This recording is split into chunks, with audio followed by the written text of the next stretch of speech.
नमस्कार। Times of Swaraj में आप सबों का स्वागत है। मैं हूं संतोष सिंह और आज हम टाइम्स ऑफ स्वराज में बात कर रहे हैं कि सिद्धार्थ जी, आपसे लगता है जैसे ये विभाग आपसे संभल नहीं रहा है।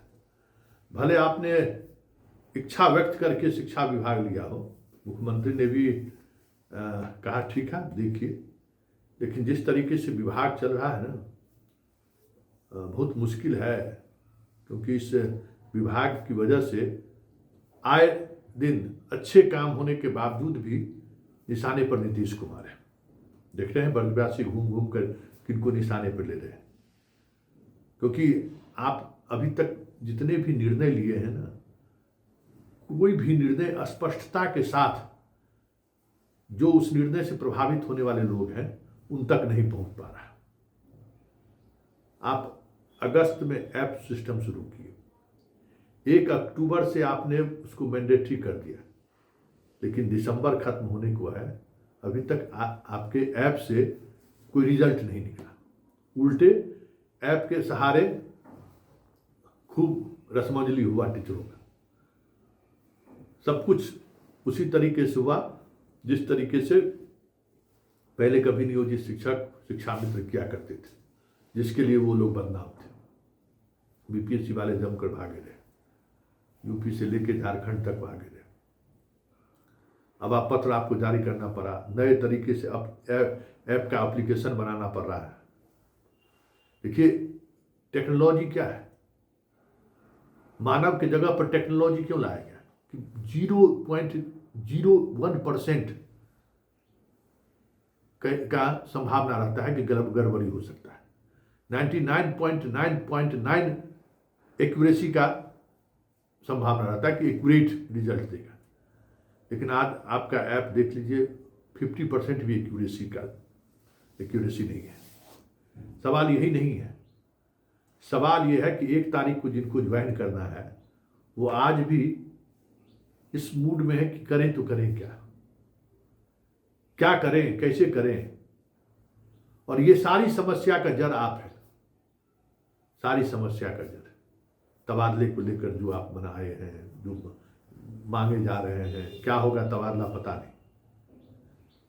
सक्षमता 1 में जिस सेवा शर्त या जिस नियमावली के तहत शिक्षकों ने फॉर्म भरा, परीक्षा दिया, मेरिट के अनुसार उनको जिला अलॉट हुआ, अगर वो आपके रहते हुए बिना किसी नए पहल के अगर पोस्टिंग कर दी गई रहती तो आज कहीं कोई मरमरिंग रहता। आज 4 महीना से सारा स्कूल व्यवस्थित हो गया रहता। सब लोगों ने जो स्वीकार कर लिया था ना, जिनको दूसरे जिला में काउंसलिंग हुआ था वो भी स्वीकार कर लिए, जाने को तैयार थे कि हाँ हम चले जाएंगे, या नहीं तो फिर सक्षमता 2 देंगे, सक्षमता 3 देंगे, सक्षमता 4 देंगे, सक्षमता 5 देंगे अपने जिले में रहने के लिए। जैसे बीपीएससी वालों ने TRE 1 और TRE 2 में नियोजित शिक्षकों ने जो किया। लेकिन आप पाठक के उस पूरे नियमावली को ही आपने खारिज कर दिया। परिणाम क्या हुआ? तबादला फंस गया, अभी तक फंसा हुआ है, ज्वाइनिंग तक फंस गया।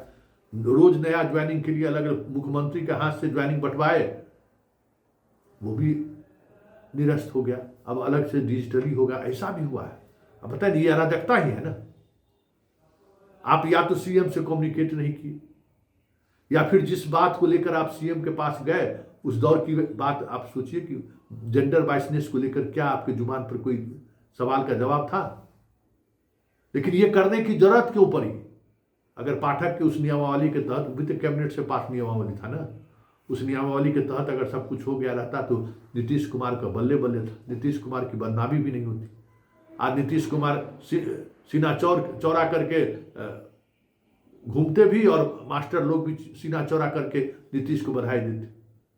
लेकिन आप वहाँ उसमें पेच लगा दिए, जो IAS का पेच होता है, और पेच अभी तक नहीं खुला है। और अब 1 तारीख से जो व्यवस्था आपने किया है उस व्यवस्था को लेकर अलग परेशानी है।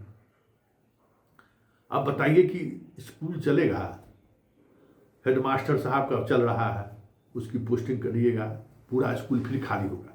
40-45 हज़ार जो शिक्षक हेडमास्टर बने हैं, फिर एक बार पूरा स्कूल खाली हो जाएगा। अरे स्कूल है ना कि आपका BDO का दफ्तर है, BDO के दफ्तर में भी अगर इस तरीके से कर्मचारी को बदल दिया जाएगा तो उस कार्यालय को फिर से अपने काम में वापस लौटने में कई बरस लग जाएंगे। कौन फाइल कहाँ है, कौन गार्जियन कैसा है, क्या नहीं है, जो हाँ वही उसी को पता है ना। तो एक बार अभी विशिष्ट वाले को कह रहे हैं कि आप ज्वाइन करिए, 6 प्रोबेशन पीरियड खत्म होगा तो फिर हम आपका तबादला करेंगे। वाह, मतलब तबादले को, तलवार को लटकाए रहना है, शांति से नहीं रहने देना है टीचर को। हेडमास्टर सब हेडमास्टर बनेगा तो परमंडल में फिर पोस्टिंग होगी, एक अलग फिर वो रेस चलेगा। मतलब आप सोचिए कि स्कूल किस तरीके से अस्त व्यस्त है आपके इस आचरण की वजह से या आपकी इस नीति की वजह से। पूरा महकमा, शिक्षा विभाग कह सकते हैं, पूरा महकमा, प्रखंड शिक्षा पदाधिकारी से लेके बीआरसी में तैनात कर्मी से लेके सब लोग परेशान हैं। रोज नया निर्णय, रोज नया निर्णय, रोज नया निर्णय, रोज कुछ ना कुछ थोप रहे हैं, रोज कुछ ना कुछ थोप रहे हैं। ऐसा भी कहीं होता है? इतना प्रयोग, मतलब गजब स्थिति है। शिक्षा है शिक्षा, इस प्रयोग का असर सीधे सीधे बच्चों पर पड़ता है और बच्चा सफर कर रहा है। फरवरी मार्च में परीक्षा होगा, नए शिक्षक लोग जाएंगे, कितना कोर्स पढ़ाए पहले वाले शिक्षक, कितना कोर्स बचा हुआ है, कोई मतलब आपको नहीं है। यही ना कि सब जो सुविधा वाले लोग हैं उनको जो सुविधा मुहैया होना चाहिए वो मुहैया कराते। कभी किसी विभाग में दिसंबर में खास करके इस तरीके की पोस्टिंग होती है क्या? बिहार सरकार एक बार जून में किया। स्कूल वगैरह में जो भाई जो सेशन है, सेशन के अनुसार ट्रांसफर पोस्टिंग होना चाहिए, उसको भी नहीं मानना है। मतलब ये बताइए कि अभी जनवरी से ट्रांसफर पोस्टिंग शुरू होगा, फरवरी जब तक परीक्षा शुरू होगा तब तक हेडमास्टरों बदल जाएगा। तो भाई स्कूल है ना, धर्मशाला नहीं है ना कि रोज बारात आया बारात उरात रहा, जैसे भी साफ सुथरा हुआ, कल फिर दूसरा बारात की तैयारी शुरू हो गई। स्कूल है और वहाँ शिक्षकों को, स्टूडेंट को पढ़ाना है। आपको क्या लगता है कि एक टीचर को बच्चों के साथ घुलने मिलने में महीनों समय लगता है, महीनों समय लगता है। इस बात को समझिए, तब बच्चा शिक्षकों को समझ पाता है, शिक्षक बच्चों को समझ पाते हैं कि कौन किस स्तर का बच्चा है, कि उसका क्या लेवल है। वो भी आप सबसे छीन रहे हैं बिना वजह का। अभी सब चीज स्कूल में एकदम परमानेंट सब चीज व्यवस्थित हो गया रहता है, लेकिन आप देख लीजिए जो सिचुएशन है।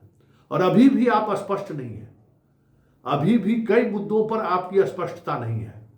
अरे भाई, जितना नियोजित शिक्षक जो विशिष्ट शिक्षक बन रहा है, विशेष शिक्षक को का पूर्व का जो लेन देन की जो राशि है, पूर्व का जो बकाया राशि है, पूर्व का जो लायबिलिटी है, जो कुछ उसको क्लियर करिएगा ना। अब 25 तारीख हो गया, 5 दिन 6 दिन बचा हुआ, सीधे कहिएगा जाके ज्वाइन कर लो। आगे ज्वाइन करेगा तो उसको पीछे का सब कुछ एरियर वगैरह सब चीज मिलेगा कि नहीं मिलेगा, कहने में लिख कर एकदम स्पष्टता के साथ देने में क्या दिक्कत है। स्कूल में कौन सीनियर होंगे, विशिष्ट शिक्षक का कि क्या भूमिका होगी, सब चीज क्लियर कर दीजिए। तो ना फंसा के उसको रखना है, तो ये फंसा के रखने से किसी का भला नहीं होने वाला है। जो आप गुणवत्तापूर्ण शिक्षा की बात कर रहे हैं ना, गुणवत्तापूर्ण तो शिक्षा छोड़ दीजिए, स्कूल 9 बजे से 4 बजे तक चल जाए, यही बहुत बड़ी बात है। क्योंकि शिक्षक अगर बेचैन है तो फिर बच्चों को पढ़ना पढ़ाना बहुत मुश्किल काम है। इस बात को समझिए सिद्धार्थ जी, प्रयोग बंद करिए। इतना प्रयोग हुआ है शिक्षा विभाग में पहले से ही, और आप 6 महीना 7 महीना के दौरान जितना प्रयोग कर दिए हैं, हमें नहीं लगता है कि उस प्रयोग का कोई फलाफल सामने आया। उल्टे पूरे एजुकेशन सिस्टम को ही नुकसान हो गया। ठीक है, परीक्षा का को आप हर महीने हो रहा था तो उसको आप 3 महीने कर दी, कुछ आपने सुधारात्मक काम किया है, लेकिन समग्रता में सोचिए ना कि टुकड़े टुकड़े में सोचे जा रहे हैं। अब काउंसलिंग हो रहा है तो भेड़िया धसान की तरफ हो रहा है। भाई प्रमंडल में बाप लग रहा है टीचर एक दूसरे के ऊपर चढ़ जाएगा, क्या मतलब है भाई? अरे 45,000 शिक्षक बने हैं, हर जिला में 5,000 10,000 मान लीजिए मैक्सिमम होगा, उतना भी नहीं होगा। तो भाई उसको उस तरीके से बांटिए ना कि अरे अच्छा आपके यहाँ ऑलरेडी वो पहले से है, कितना बार डॉक्यूमेंट्स वेरिफिकेशन कर दिए, कितना बार निगरानी जांच हो चुका है, फिर आप जांच करिएगा, प्रोबेशन पीरियड में रहिए कि उसका आप सर्टिफिकेट जांच करेंगे। मतलब नियोजित शिक्षक के रूप में इन लोगों का सर्टिफिकेट जांच नहीं हुआ था, तो आपके कहने का ही मतलब है ना कि सर्टिफिकेट जांच इन लोगों का नहीं हुआ, और सर्टिफिकेट जांच नहीं हुआ इसलिए इन लोगों का तबादला नहीं होगा। तो फिर बीपीएससी वाले को काहे कर रहे हैं सलाह? कोई जवाब है? उनका डॉक्यूमेंट्स वेरिफिकेशन हो गया क्या? या फिर उसको भी आधार में इसी तरह से आपके इस निर्णय के कारण उसका जिंदगी आधार में लटक जाएगा? जरा विचार करिए सिद्धार्थ जी, अपने फैसले पर विचार करिए, मनन करिए कि आप कर क्या रहे हैं।